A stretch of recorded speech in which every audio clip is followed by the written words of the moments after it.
The presence of England is frequently overlooked and not given enough attention, perhaps due to the overshadowing narrative of the formation of Great Britain and the United Kingdom.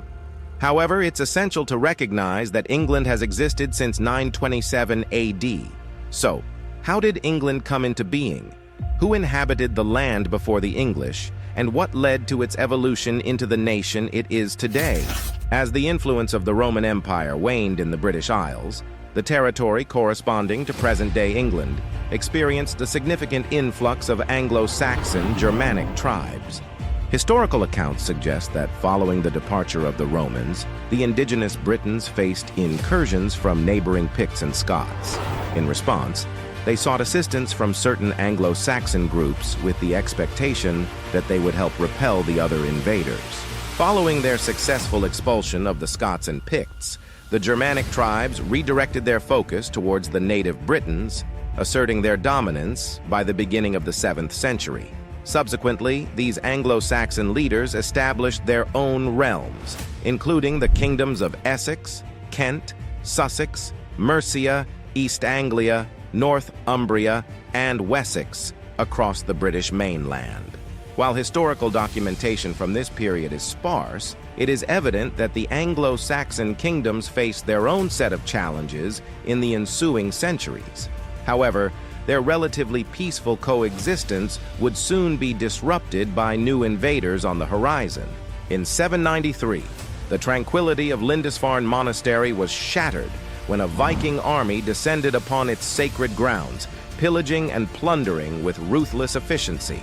The sudden onslaught left the Anglo-Saxons reeling, ill-prepared for the ferocity and brutality unleashed by these Viking invaders.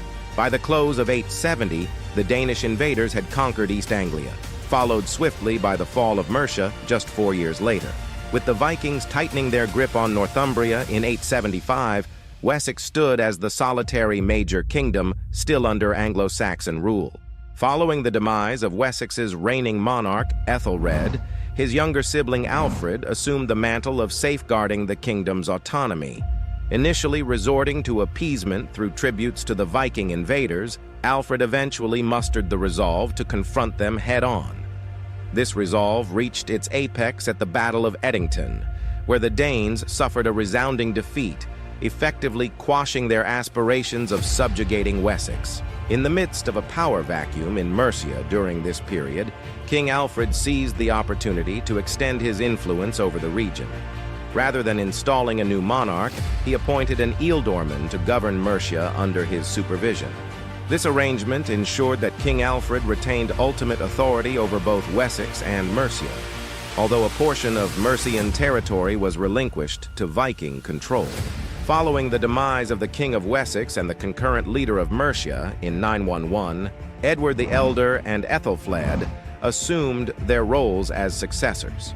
Together, these emerging rulers intensified the existing pressure on the neighboring Danelaw and embarked on efforts to expand their realms even further. Ethelflaed expanded her domains to the north, while Edward successfully integrated all of East Anglia into his kingdom.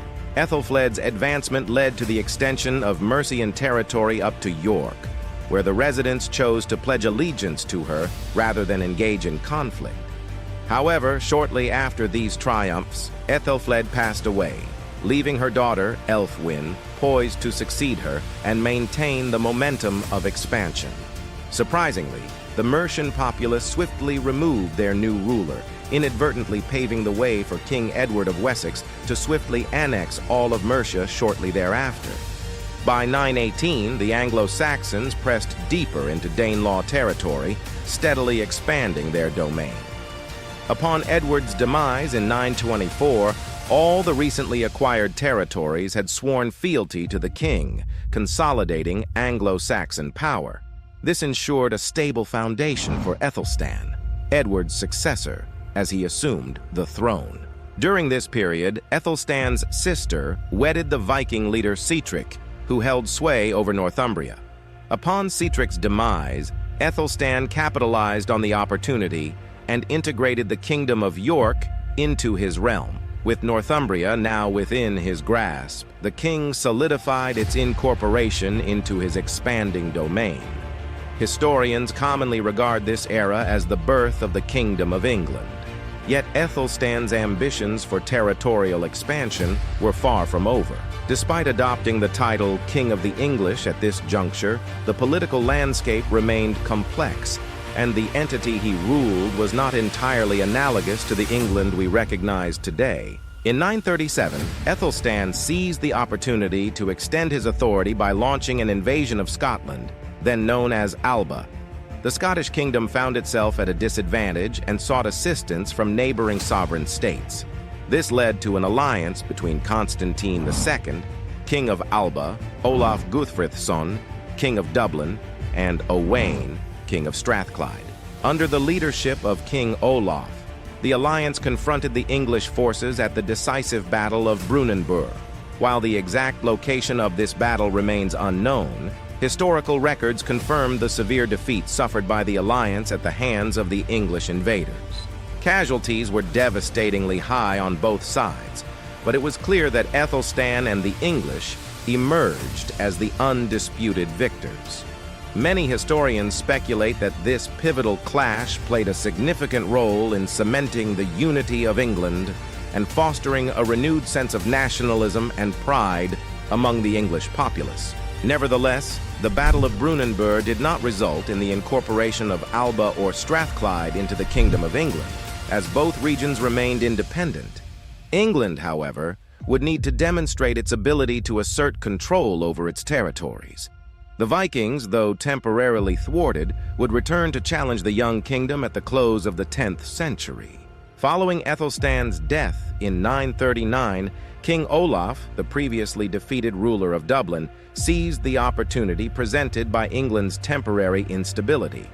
While Ethelstan's half-brother Edmund assumed leadership of the English realm, King Olaf launched a campaign to reconquer territories once held by the Vikings. York was swiftly captured, and a significant portion of the former Northumbria and Mercia fell under his control as he coerced the English into acquiescing to this annexation. Ironically, when Olaf passed away in 941, and his cousin, who bore the same name, was ascending to the throne as his successor, Edmund of England seized the opportunity to retaliate against the Vikings for their invasion. The subsequent year saw the English reclaiming the middle section of the annexed territory, and within just 2 additional years, the Vikings were completely expelled from Northumbria. This effectively reunited England under Edmund's control, with the entire territory now firmly in his grasp. Equally ambitious as his forebears, Edmund subsequently launched an invasion into Strathclyde, yet managed to seize only certain southern territories by the conclusion of the campaign. The remaining regions were ceded to King Malcolm I of Scotland, rather than being incorporated into England. Once again, it seemed as though the Kingdom of England had achieved a degree of stability, but this respite was fleeting. Following Edmund's mysterious murder in 946, his younger brother Edred ascended to the throne as King of England. In the subsequent year, Eric Bloodaxe from Norway launched an attack and captured the recently reincorporated Northumbria. This event triggered nearly a decade of conflicts over the leadership of Northumbria throughout the British Isles. After a series of conflicts, the English king managed to permanently reclaim the territory for England. His subsequent death marked the end of his reign, and his young nephew, Edwig, briefly succeeded him before being deposed in favor of his brother, Edgar. However, Edwig retained a small portion of the kingdom as a co-ruler. Following Edwig's death just 2 years later, Edgar assumed full control over all of England. During the rule of King Edgar, also known as Edgar the Peaceful, the English kingdom saw the establishment of its true foundations. Numerous reforms were enacted, and many of the systems and laws that had been in place in the Danelaw were retained to appease the Danish population. Edgar's nearly 2-decade reign was marked by peace, unity, and order, which played pivotal roles in solidifying the young kingdom of England. However, the ultimate formation of England was a lengthy and precarious process. The journey toward the creation of modern-day England spans from the Anglo-Saxons' initial immigration to the region and the establishment of their first kingdoms, through the Viking invasions and rule. It was only when the Anglo-Saxons started to claim territory from the Danelaw that the foundations of modern-day England began to emerge. After a series of conquests being conquered and subsequent reconquests, the Anglo-Saxons ultimately unified the disparate kingdoms across England. From there, the focus shifted to establishing firm borders, consolidating their captured territories to ensure the kingdom's physical integrity, and ultimately, under the reign of Edgar the Peaceful, laying down the foundational laws and structures that would shape what we recognize today as the Kingdom or Nation of England.